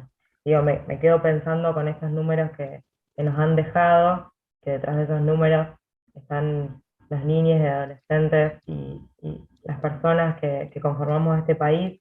Digo, qué pandemia, si las hay, es la de la malnutrición en nuestro territorio. Y esto, cómo pensamos el alimento, ¿no? De quién define quién es el alimento y quién es el que tiene que decidir por este sistema agroalimentario que hoy está definiendo y determinando nuestra salud y nuestra enfermedad. Le dejo a Alex la palabra para que pueda compartir con nosotros sus experiencias. Bueno, gracias, Analía. Vamos a ver si puedo compartir acá la pantalla. Me quedo con lo complejo que trajo Andrea, de dónde estamos parados, cómo vamos a salir de esto. Y voy a tratar de sumarle a las cosas que Alejandra y Andrea fueron trayéndonos, algunos elementos, ¿sí?, que nos permitan vincular los modelos de producción, ¿no? Con la malnutrición, y plantearnos alimentación sana, alimentación saludable, ¿no? ¿Qué será? ¿En qué deberemos reparar, ¿no? Porque si no empezamos a establecer vínculos y lazos, seguimos cometiendo los errores una y otra vez, ¿no? No estoy pudiendo avanzar con la presentación, no sé qué secreto tiene. Algo parecido a lo tuyo, Andrea. Acá hay algo que... se sale. Bueno, lo voy a poner acá al costado para no perder tiempo. Tampoco va acá. Ahí está. Decía esto de empezar a establecer vínculos, ¿no? Porque desde que el modelo agroindustrial empezó a dominar la manera de producir comida, nos vienen repitiendo hace rato esta idea de que es el modelo para solucionar el hambre, ¿no? Y así venimos y venimos y venimos, y pasan las décadas y cada vez tenemos nuevos transgénicos, y tenemos problemas cada vez más, más severos, digamos, ¿no? La solución no pareciera ir por allá. Acá se me está yendo todo muy para arriba, no yo quería arrancarles. Acá vamos. Entonces, la primera pregunta, ¿no?, que me haría en esto de producir y producir y producir como una carrera loca, creo que llegó el momento de empezar a parar un poco y preguntarnos, ¿no?, ¿cómo producimos? ¿Qué estamos produciendo? ¿Sí? ¿Y a costa de qué, no? O sea, ¿cuál es el costo de esto? Porque ya van casi 3 décadas de transgénicos y un modelo que se profundiza, y tenemos 2 de cada 3 niñas y niños, ¿no?, debajo de la línea de la pobreza, con las necesidades básicas insatisfechas. Y en este contexto pandémico, no podemos perder de vista que el 70% de las muertes se deben a enfermedades no transmisibles, ¿no?, donde la alimentación cumple, como viene diciendo Andrea y Alejandra, un papel fundamental. Entonces, en esta realidad, lo primero que a mí siempre me viene, y más estando en la cocina, ¿no?, tratando de interactuar con los mundos de producción, con los mundos de la nutrición, con los comensales, digamos, ¿sí?, es que para gran parte de la humanidad hoy en día hay un universo desconocido entre la producción y lo que se cocina en la casa, lo que se come. Los sistemas de producción actuales están degradando, ¿no?, el sistema, contaminando los suelos, el agua, el aire. Y detrás de esta forma de producir, ¿sí?, tenemos una desigualdad social que también se va agravando con los años. Estos cambios, ¿sí?, a mí siempre me ayudan esto, en ver las imágenes, ¿no? La agricultura tiene 10.000 años, y estos cambios se dieron en 50, en 100 años, 120 años, exagerando si vamos a ir desde la Revolución Industrial para acá, ¿no? Entonces, en un periodo muy corto tuvimos cambios muy radicales en lo que son los alimentos y los hábitos que están dentro de los alimentos, que de alguna manera van a construir un poco el que comemos. Y estas transformaciones, claramente hoy ya se las vincula a diferentes problemas de salud, ¿sí?, las transformaciones en cómo producimos comida, en lo que comemos. Y otro de los aspectos que a mí me preocupa seriamente, porque de alguna manera une todo esto, es esta ruptura de los lazos sociales, ¿no?, que son esenciales para garantizar la soberanía y la sustentabilidad alimentaria. Bien, entonces, de acá la urgencia para empezar a vincular todas estas situaciones. No están separadas, ¿no? O sea, el sistema de producción dominante, la agroindustria, ¿sí?, produce cosas, ¿sí?, sustancias comestibles. Yo no quiero usar la palabra alimento porque para mí está muy alejado de eso. Estas sustancias que dominan las góndolas están vinculadas directamente con la malnutrición, a su vez con la desigualdad social, ¿sí? El modelo genera esa desigualdad social. Paradójicamente seguimos corriendo detrás de ese modelo, profundizándolo, buscando salir de la desigualdad social, ¿no? Pero pasan las décadas y agravamos la situación. Patricia Aguirre, en un libro muy interesante que es Una historia social de la comida, se dice: la manera de vivir condiciona la manera de comer, y que ha condicionado la manera de vivir. Y así estamos un año tras otro, enredados en este gran problema, complejo. Y mientras tanto vamos perdiendo cultura, vamos perdiendo historia, ¿no? Soberanía, saberes culinarios ancestrales, vínculos sociales, que son esenciales para mantener todo esto. Entonces esa es la realidad que tenemos, y cuando queremos construir, pensar, trabajar en soluciones, es clave que empecemos a mirar todo esto como un modelo, ¿sí? Entonces, ahí podemos empezar a pensar en una alimentación sana, saludable, qué tendrá que tener, ¿sí? Para mí es esencial esto de empezar a conocer, ¿sí? Cómo llegan los alimentos al plato, qué hay detrás, ¿no? ¿Qué es ese sistema de producción? ¿Cómo es el vínculo con el ecosistema? ¿Qué relaciones laborales genera, ¿no? Y empezamos a elegir alimentos agroecológicos, biodinámicos, ¿sí? Que provienen de sistemas sustentables o regenerativos, que van a generar otro tipo de vínculo laboral. Y acá hay un primer ejercicio que podríamos hacernos, ¿no? De empezar a preguntarnos qué comimos, quién elabora esos alimentos, de dónde se producen las materias primas, ¿no? Y si conocemos a esas personas. Estas preguntas que hoy para muchas personas no podrían responderlas, o habría un silencio, un vacío detrás de la pregunta. Un par de décadas atrás, cualquier persona que cocinaba podía responderlas todas con precisión. Si yo hablo de mi abuela sabía a quién le compraba materia prima si es que no la producía ella, y cada uno de los alimentos que estaban dentro de su cocina podía tener una historia, ¿sí? Había una identidad detrás, no había un vacío, una fábrica. Entonces, cuando vamos tomando conciencia de esta realidad, de la manera que podemos, empezamos a buscar salir de ahí, ¿no? Y vienen muchas transiciones, y esto es especialmente relevante en lo urbano. Esta situación que voy a contar acá difícilmente se da en la ruralidad. La ruralidad te lleva a estar más conectado con la naturaleza y con ciclos de producción. Entonces, estos escenarios son muy urbanos, donde vos empezás a caminar una transición, a plantearte qué será comer saludable, y ahí vamos en la vida como podemos. Nos vamos encontrando con distintas propuestas. Algunas están bajadas como una teoría que parece que baja de un ovni, y otras tienen su historia. O sea, no podemos hablar que la alimentación crudo y vegana es lo mismo que la ayurveda. La ayurveda es una medicina de más de 5.000 años, y la alimentación crudo y vegana tal vez tenga 60 años de antigüedad. Entonces, claramente vamos a encontrar distinta profundidad, ¿no? En los saberes, en las experiencias, en las vivencias de distintos sistemas. Hay muchos más, ¿no? Yo simplemente quiero traer una imagen y alertar un poco que esto no nos genere como un reduccionismo a lo individual, ¿no? Porque ahí vamos como corriendo detrás de una alimentación sana para el individuo, para mí, mi alimentación sana, ¿no? Y la primer pérdida que tenemos ahí es la de empezar a vivenciar lo colectivo, ¿no? Entonces, es posible plantear una alimentación saludable individual que no surja, ¿no? De una salud colectiva. ¿Cómo sería eso? Porque a veces en esos sistemas hay una fantasía de correr detrás de una salud individual, y las acciones que tomo de alguna manera contradicen la armonía social, ¿sí? Y hay cantidad de ejemplos. Yo traigo 2 o 3 nomás para ser cortito y breve, pero muchas de estas alimentaciones le dan como un sentido a superalimentos que ni siquiera pertenecen a su entorno.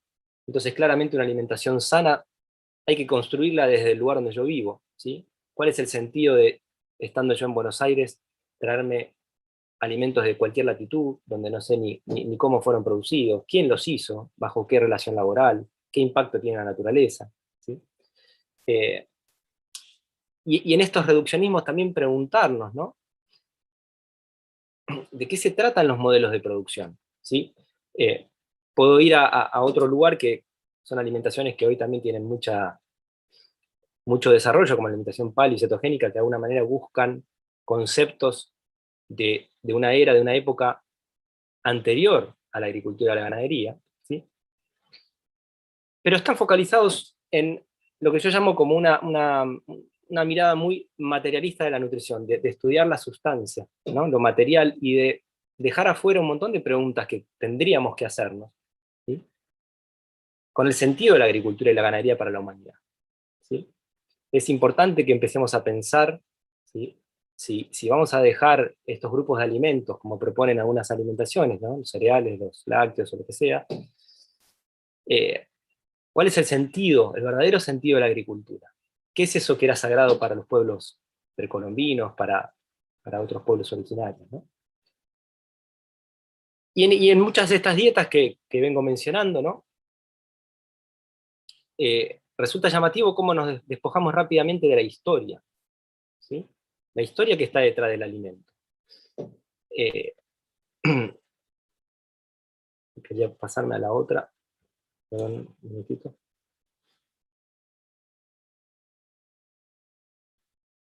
Está bien.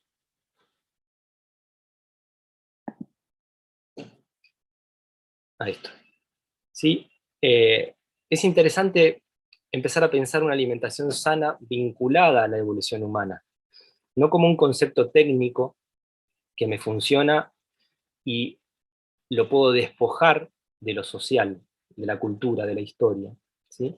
La alimentación, esto nos ha pasado en los mundos de alimentaciones naturales, vegetarianas y demás, donde de golpe se abraza lo integral, de alguna manera en rechazo a lo refinado, a lo industrial, ¿no? Como el primer paso para muchas personas que toman conciencia que en el supermercado no hay alimento, empiezan a buscar lo integral, ¿sí? como esa valoración. Y lo primero que nos topamos es con la pérdida de un saber que ya teníamos, que habíamos conquistado como humanidad, ¿sí? Es decir, en estos sistemas de alimentación naturista y demás, solemos hacer muy mal uso de alimentos como cereales integrales, semillas y legumbres. Estamos teniendo muchos problemas con lo que la nutrición llama hoy antinutrientes, el gluten, lectinas, ácidos fíticos y demás. Y estamos teniendo problemas porque perdimos el saber ancestral, ¿sí? Las culturas que se venían vinculando con la agricultura desde hace 8.000 o 10.000 años, desarrollaron también técnicas para hacer que estos alimentos sean digeribles para el sistema digestivo humano. Y eso también lo perdimos, ¿no? Entonces de ahí también que el concepto de alimentación saludable, ¿sí?, deba nutrirse de ese saber popular, de ese conocimiento que nos vamos pasando y que vamos adquiriendo generación a generación. Y lo mencioné recién al pasar, acá lo voy a tratar de reforzar un poquito más, esto de lo cuantitativo y lo cualitativo. Estamos atravesando una era en la humanidad extremadamente mecanicista, ¿sí? Es muy fácil pensar al ser humano como la suma de las piezas. Cuando hablamos de alimentación, enseguida vamos a pensar, la mayor parte de las personas va a llevar esa idea a estos nutrientes que van a garantizar el buen funcionamiento, ¿no?, del ser humano, como si fuese una especie de robot, ¿no? Alimentos, sí, que aportan calorías y nutrientes necesarios para cumplir la demanda metabólica y nutricional del cuerpo. Claro que no estoy negando eso, solo que digo que esto es solo una parte, ¿sí? La nutrición física, la nutrición de la sustancia, de aquello que podemos encontrar hoy bajo la ciencia que utilizamos, es una parte de la nutrición humana. En la medicina ayurvédica, la medicina china, medicina de pueblos originarios, claramente sabemos que eso no es todo, ¿sí?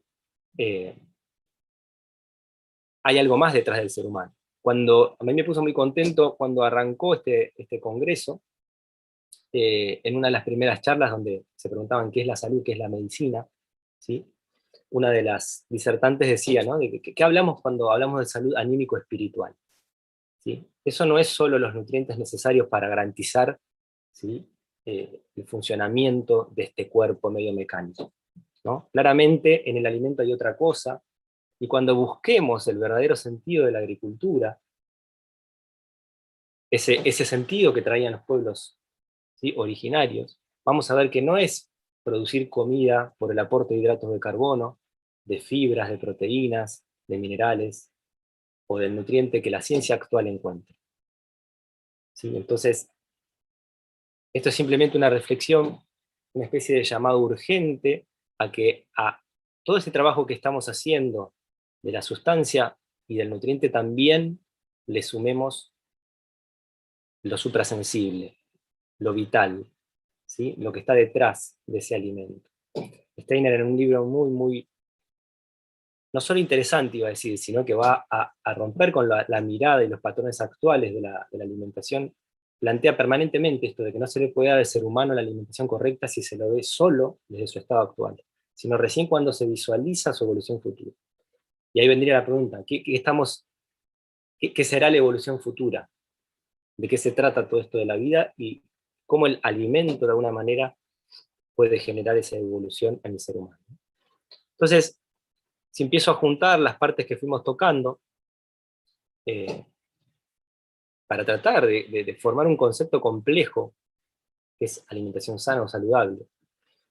Por un lado, ¿sí?, necesitamos recuperar con urgencia la ingesta de alimentos de verdad, ¿sí?, alimentos sin tóxicos, que eso pueda suceder a nivel colectivo, buscar sistemas de producción que garanticen que la humanidad toda pueda acceder a alimentos sin agrotóxicos.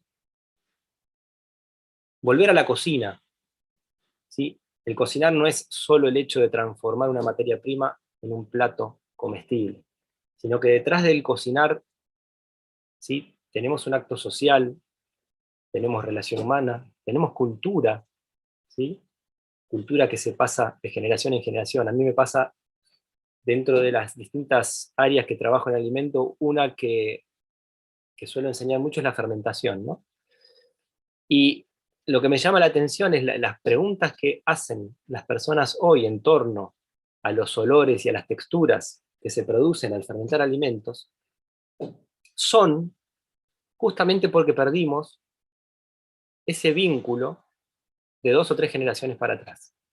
Quien nace alrededor de una mamá o un papá que hace chucrut ya no pregunta ¿por qué ese olor?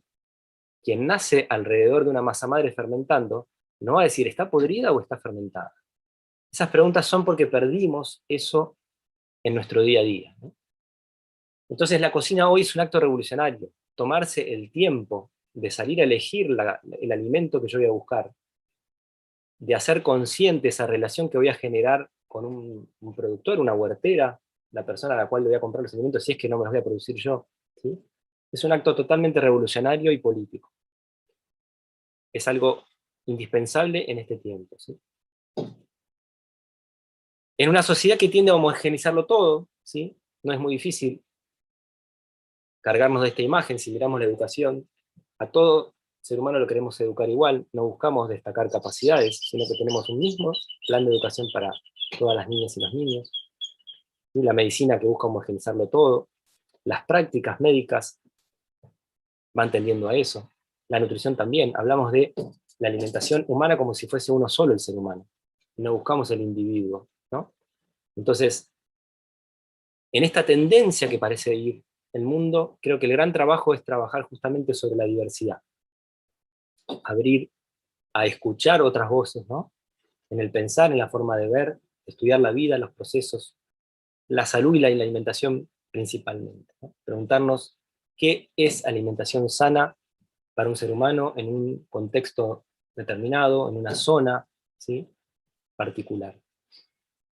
Tenemos que abordar el gran desafío que implica, ¿no?, para la nutrición y la medicina, mirar a cada ser humano como una individualidad en lo colectivo, ¿sí?, con esas características únicas que cada una de nosotros traemos.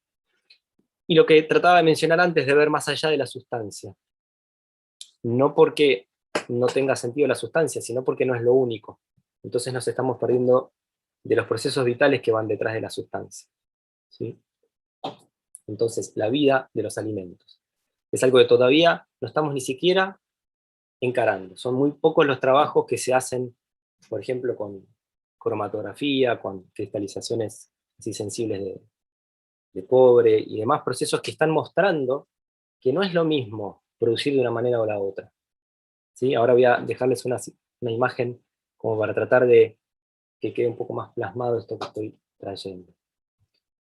Bien, acá tenemos, por ejemplo, una de las formas que tenemos de acercarnos a estos procesos que están detrás, ¿no?, de la sustancia.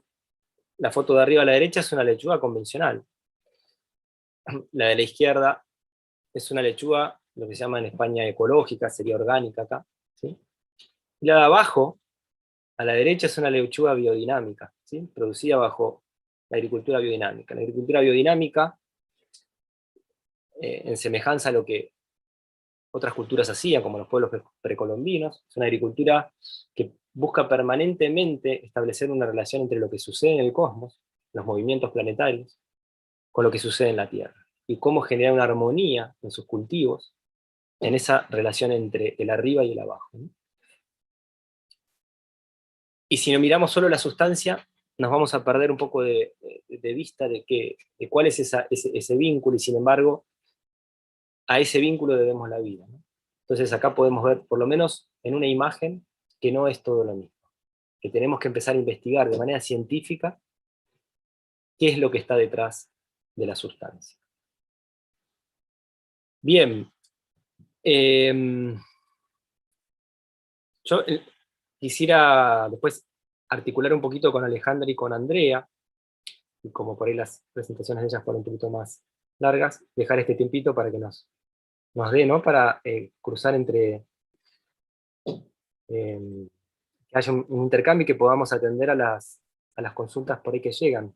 Si no se nos va a ir el tiempo, no sé qué te parece a vos, Analía. Sí, Alex, perfecto. Me parece que podemos hacer el intercambio y después hay algunas preguntas ya de los participantes. Bien, entonces voy a dejar de compartir.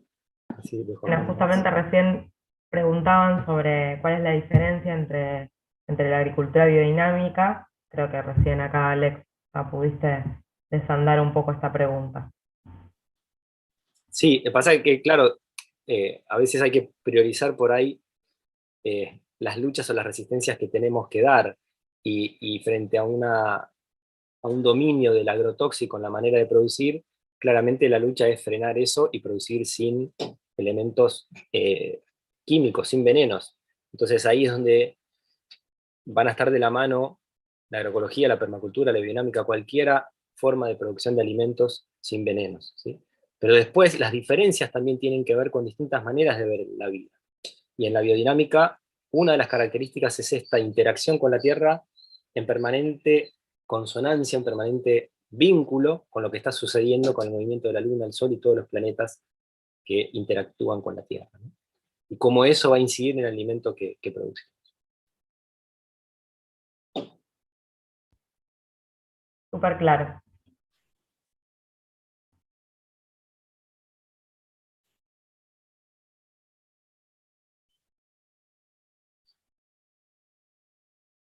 Ahí, Ana, si vos tenés alguna pregunta, si no, a mí me gustaría dejarle una a Alejandra o una a Andrea, como te parezca, vos decime. No, sí, adelante, Alex. No, digo, frente a lo que planteó Alejandra, lo primero que me viene es cómo esto de la concepción, ¿no? El embarazo, el parto, la lactancia, esta primera etapa, la vida de un ser humano, cómo estamos hoy, ¿no? Frente a esto. Digo, hacia dónde caminamos, ¿no? ¿Qué conciencia hay detrás de todo esto?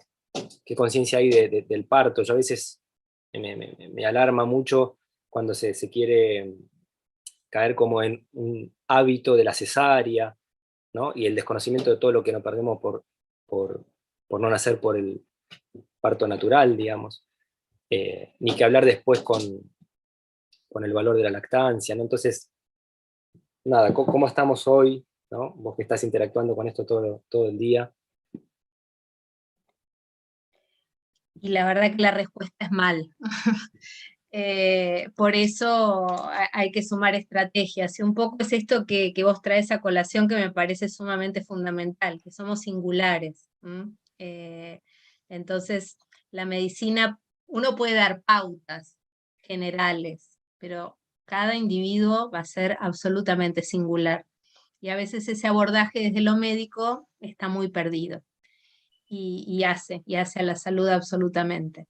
Lamentablemente, o sea, la OMS sugiere para la manera de nacer no más de un 10, un 15% de cesáreas, y eso está, no está respetado, ¿sí? Podemos hablar, hay un montón de estadísticas, podemos llegar en lo estatal a decir un 35% de cesárea, mientras en algunos lugares privados sube o arranca en 80, 90%, y eso va a variar en toda Latinoamérica, o sea que realmente es alarmante. Y es alarmante también esta manera también, como Andrea hablaba de la naturalización de alimentarse, la naturalización, entonces la naturalización también de no respetar los tiempos, un trabajo de parto no va a tener un tiempo estándar, y la protagonista es la mamá y su bebé, no el médico, ni el sistema de salud.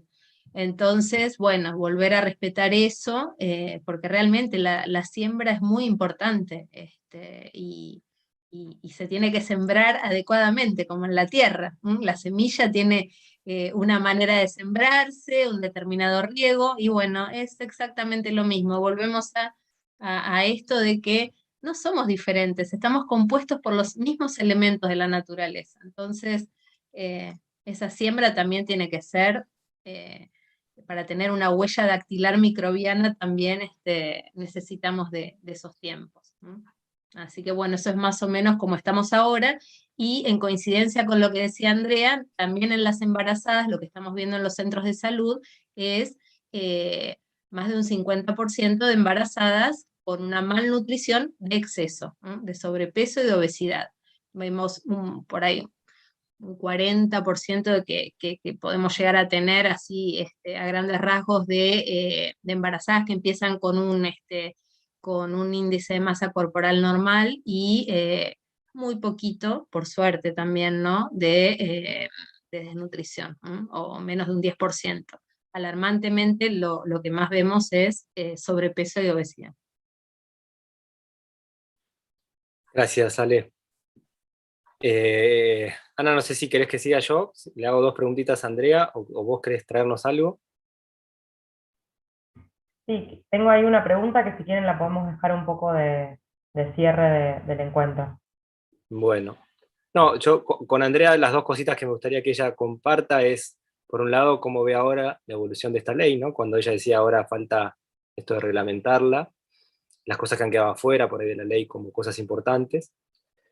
Y por otro lado, ¿cómo ves a la cocina hoy en día? O sea, desde mi punto de vista, veo con alegría un gran resurgimiento de huertas comunitarias, de mayores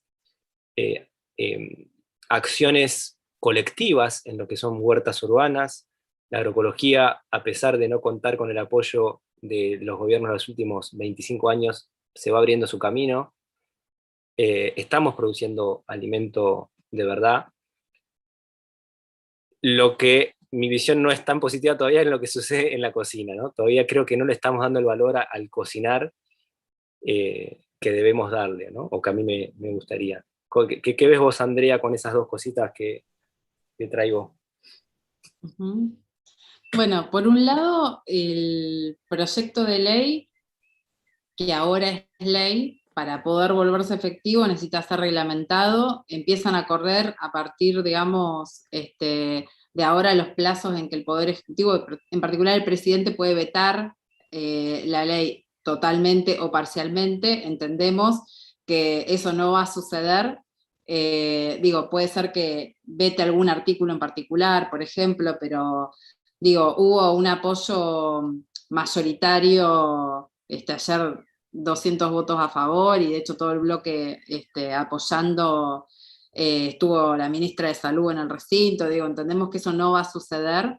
El tema es la reglamentación, que en la reglamentación lo que hemos visto en otros países es que, por ejemplo, pasó en Perú, que la ley se aprobó en 2013 y entró en vigencia en 2018.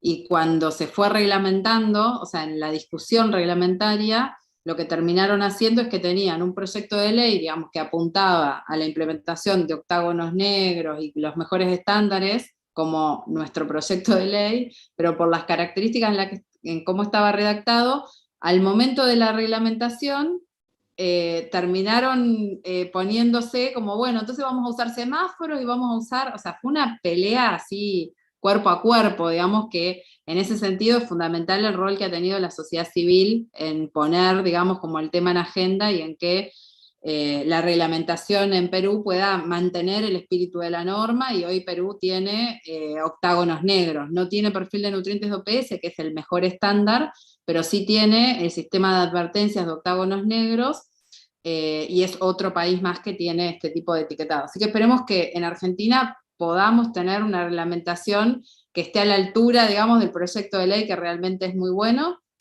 Y en relación a la cocina, me parece que está bueno también mirar, digo, así como estaba dando el ejemplo de Perú, mirar lo que ha venido pasando en países que han podido, digamos, avanzar con estas regulaciones, porque en general lo que pasó es un poco lo que está pasando en Argentina, que lo que se empieza es a instalar en la conversación, en la agenda pública y en la conversación de todos los días, preguntas que nos invitan a problematizar nuestros consumos. Entonces, empezar a advertir que gran parte de los productos que consumimos creemos que son saludables, cuando en realidad no lo son, es el primer paso para empezar a pensar qué estamos comprando y para poder empezar a repensar digamos, nuestro rol en relación a eso, ¿no? Porque, por ejemplo, digo, ¿dónde es más efectivo el etiquetado frontal? En los productos falsamente percibidos como saludables. O sea, las personas saben que las gaseosas no son alimentos saludables y nutritivos. El tema es que muchas veces compran un jugo de frutas comercial creyendo que es una alternativa saludable y nutritiva, o sea, convencidos de que le están dando frutas a sus hijos y a sus hijas. O sea, ese es el problema. Entonces, esto de entender de que en realidad ese producto es un agua azucarada que tiene color a naranja, sabor a naranja, aroma a naranja, pero que no es naranja, o sea, esto de que haya una etiqueta en el frente que nos diga, ojo, esto tiene exceso en azúcares, o sea, nos invita a pensar que no es lo mismo comprar un producto que comer la fruta o hacer el jugo de naranjas en la casa. O sea, en general, avanzar con este tipo de regulaciones contribuyó a empezar a hacerse preguntas, que creo que en general no estamos muy acostumbrados a hacernos preguntas, estamos acostumbrados a buscar respuestas. Y la industria alimentaria lo que hace muchas veces es como, a ver, instalarla, digamos, como evitar que nos hagamos esas preguntas para traernos las soluciones, ¿no? Que es lo que queremos como comprar, ¿no? Entonces, digo, y en parte lo logra también porque precisamente por la manera en que incide en cómo nos desvinculamos de nuestros territorios, en que no podemos responder estas preguntas que vos hacías, o sea, eso que estamos comprando, ¿quién lo hizo? O sea, y hay una frase de un libro de Michael Pollan que dice, si es una planta saludable, si viene de una planta, no, digo, como estas cosas, ¿no? Como esto de que no es lo mismo el producto que uno compra que el producto que uno elabora, digamos, o sea, que la comida que se elabora en el hogar. Entonces, en general, digamos, creo que avanzar con este tipo de regulaciones y que esto sea parte como de nuestras conversaciones nos ayuda como a deconstruir un poco las narrativas que están instaladas, ¿no? Porque nos convencemos también de que comer saludable es caro, de que no tenemos tiempo y de que la forma más rápida de resolver nuestra alimentación es comprando estos productos que están listos para consumir o llamando al delivery, ¿no? Y en realidad por ahí tardamos mucho más en esperar que nos traigan la comida que pedimos por la app que digo, ¿no? Que tener Sí. en la heladera productos y hacer una preparación Yo a veces, casera, ¿sabes qué ¿no? pienso cuando la gente me dice esto del tiempo? Digo, el tiempo que perdés haciendo la cola en el supermercado, comprando en el supermercado, pagando en el supermercado y volviendo a tu casa, yo creo que hice la comida toda la semana. En ese tiempo nomás, ya organicé toda la cocina de la semana, ¿no? Entonces, es verdad esas imágenes que detrás de eso hay una falsedad enorme, ¿no? Cuando las empezamos, pero hay que caminarlas. Digo, hay que hacerse esas Es que por preguntas. eso también yo usé la imagen esa de los pececitos en el agua, porque la realidad es que cuando uno como empieza a hacerse preguntas respecto a los consumos, es que puede empezar a revisar las prácticas, porque uno las hace en automático, ¿no? Entonces esto de, bueno, a ver, pero, o sea, no tengo tiempo, bueno, ¿y qué implica, no? O sea, como esto de que son argumentos que no se pueden sostener, porque en realidad se diluyen muy fácil en esto de en un diálogo, en un intercambio, o sea, es muy fácil de romper esas como verdades que están instaladas. Así es. Gracias, Andrea. Ana, ¿algo que quieras que Bien. compartamos? En función de esto último, hay una pregunta que surgió de los participantes que tiene que ver cómo logramos acciones colectivas que pongan a disposición alimentos saludables. Dice, en la comunidad, esto que veníamos hablando, digamos, es muy difícil adquirir a veces o tener la accesibilidad a este alimento, no solo por lo económico, sino el costo que puede implicar en una comunidad consumir alimentos sanos. ¿Nos ven alguna acción colectiva que podamos mencionar, que se esté trabajando, más allá del deseo, digo, ¿no? A ver si podemos elaborar alguna práctica, alguna costumbre. Quiero rescatar brevemente también esto, Alex, que traes de la cocina, que también surgió mucho en las devoluciones, también como una herramienta de transmisión cultural en cuanto a la alimentación. Digo, ahí en la cocina Claro. es donde Pasa que las lo que nos generaciones sucede... están... Sí, y por otro lado, la mayor parte, iba a decir nosotras o nosotros, pero por ahí no es mi caso, pero algunos más jóvenes nacieron en la cultura industrial, ¿sí? Y la cultura de que la comida ya está hecha y que no se cocina. Entonces, cuando vos vas a recuperar ese saber del cocinar, o como dije cuando traje el ejemplo de lo integral, de los cereales integrales, las harinas integrales, entonces ahí, como decimos, no, claro, la harina esta agroecológica que viene de tal lugar, es un productor que lo conozco, está buenísima, y no sé usarla. No sé usarla. O sea, cómo se trabajaba antes el cereal, ¿no? Hemos perdido eso, entonces tenemos que reconquistar ese saber, digamos, ¿no? Y ahí es donde se puede perder un poco de tiempo, si lo queremos ver de alguna manera, que para mí es ganar sabiduría, ¿no? No es perder tiempo. Pero ahí hay que invertir tiempo, sí, en capacitarse, en formarse, en recuperar aquello que en mi familia se perdió, de alguna manera, ¿sí? Yo me acuerdo que yo empecé a investigar qué era el chucrut o a hacer chucrut y ya mi abuela había muerto, pero yo comía de niño, me acuerdo, chucrut, ¿no?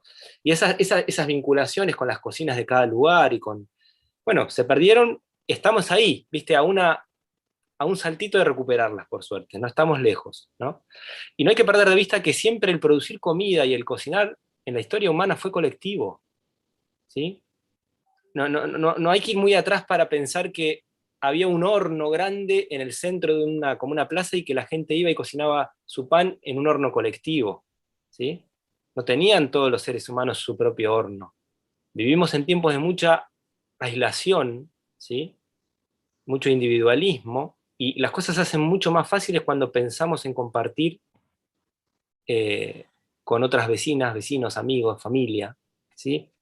Cuando empezamos a buscar alimentos, es muy frecuente hacer compras comunitarias, juntarse con otra persona que tenga la misma necesidad que vos y compartir el esfuerzo de hacer la compra, ¿sí? Entonces, hay que empezar a buscar esas soluciones de manera conjunta, digamos. Sí. Sí, yo quiero sumar a esto que traes, que es cierto de que hablábamos hoy de singularidades y que hay un abismo entre esto de la mirada de lo singular en lo colectivo, de esta como mirada, perspectiva o abordaje individualista, que precisamente lo que hace es como desvincularnos, así como estamos, porque vivimos en estas ciudades cada vez más concentrados en las ciudades, ¿no? Así como estamos desvinculados de los territorios, ¿no? Estamos desvinculados, o sea, por ahí no sabemos, vivimos en un edificio con 100 personas, a veces edificios en las grandes ciudades, ¿no? De las que no sabemos ni quiénes son, o sea, vivimos o sea, esa persona tiene en su DNI la misma dirección que yo y no sé ni cómo se llama, es como muy loco eso. Y me parece que algo como de esto que trae Alex, de que es importante volver a la tribu, ¿no? O sea, esto de, por ejemplo, una primera medida concreta es esto de dejar de comprar en el supermercado. O sea, no sé, a mí la vida se me transformó, cuando empecé a comprar el bolsón. Es como se te abre todo un mundo, decir, bueno, a ver, y es como toda una red y no podés parar. O sea, no sé, es como, bueno, porque de hecho el súper es uno de los espacios más estudiados, está todo estudiado, y de hecho cómo arranca el súper. O sea, el súper arranca en que se dan cuenta de que cuando se rompe el intermediario, o sea, cuando no está esa persona antes como se compraba, o iba y le pedías a alguien que te dé, no sé, a un almacén, no sé, como dame esto, dame lo otro, y esto cómo se prepara, ¿no? O sea, como ya en el momento de la adquisición del alimento. Entonces, cuando se sacó el intermediario, lo que se vio es que la gente compraba más. O sea, esto de que la única información que tenemos de los productos es la que aparece en las etiquetas, ha hecho, como esto, como, ¿y qué es eso que estamos por comer? Y es lo que el que lo produce nos dice, y en esas etiquetas hay un montón de engaño, ¿no? Y por eso es tan importante, en esto, como de empezar a cambiar nuestras lógicas de consumo, también a partir de la adquisición de alimentos a través de otros lugares, ¿no? O sea, en Argentina no solo que estamos muy concentrados en grandes ciudades, sino que la lógica de adquisición de alimentos es fuertemente supermercadista, ¿no? Entonces, esa es como una primera práctica, transformar. y también pensaba como en las cátedras libres de soberanía alimentaria. O sea, yo soy docente en una, que es en la Escuela de Nutrición, pero hay más de 50 espacios, cátedras libres y espacios afines en todo el país, que lo que invitan es precisamente a repensar un montón de aspectos de los que hoy estuvimos conversando, ¿no? Y esto de armar red y hacer tribu, porque creo que va por ahí, ¿no? O sea, esto de cómo se socializan los alimentos, de cómo volvemos a ser tribu y cómo podemos volver a recomponer por ahí esos lazos que están rotos. Pensaba en la lactancia, ¿no? O sea que, y en la alimentación, o sea, en la crianza, o sea que gran parte del éxito tiene que ver con la tribu, ¿no? O sea, con el acompañamiento intergeneracional, o sea, de cómo en esa ruptura también se mete la industria y ganan las fórmulas de los sucedáneos, porque esa persona, esa mujer o esa persona que amamanta, digamos, sola, ¿qué hace? Digo, está como bastante, digo, como que si no lo entendemos en una lógica más de corresponsabilidad, está bastante destinada al fracaso, ¿no? Digo, y es precisamente en esta ruptura de los vínculos es donde la industria se mella, digo, con esta lógica hipermercantilista que la vemos, digo, en lo mismo, en la alimentación, en la salud, o sea, se reproduce, ¿no? Esas son como cosas en las que me quedo pensando a partir de la pregunta y de las reflexiones de Alex. Yo te retomo y no lo podemos dejar de pensar desde una perspectiva de una sociedad patriarcal, porque los círculos de mujeres, y seguramente las que estaban en la cocina y cocinaban entre todas, y se pasaban sus saberes y sus especias, bueno, y las que fomentaban también esa ayuda en las crianzas, también eran mujeres, sin dejar afuera a los hombres cocineros como Alex, que nos vuelven a traer todos estos saberes. Pero también escuchándolos y viendo estas estrategias que nos piden, sí, no comprar, o sea, tratar de no ir a los supermercados y ver otras formas de comercialización. Y yo me vine a vivir a Mar del Plata en el 2004, y me acuerdo que lo que tenía para salirme de esa estructura de supermercado era la Feria Verde. Y muchas veces se me dificultaba porque era los martes o los sábados y yo trabajaba, y cada vez esa Feria Verde fue creciendo en días. Y entonces otro día estaba en la facultad, otro día estaba en una determinada plaza. Y para mí ellos que son, siempre los llamo los ángeles de la guarda, ¿no? Porque están cuidando nuestra salud desde lo que producen.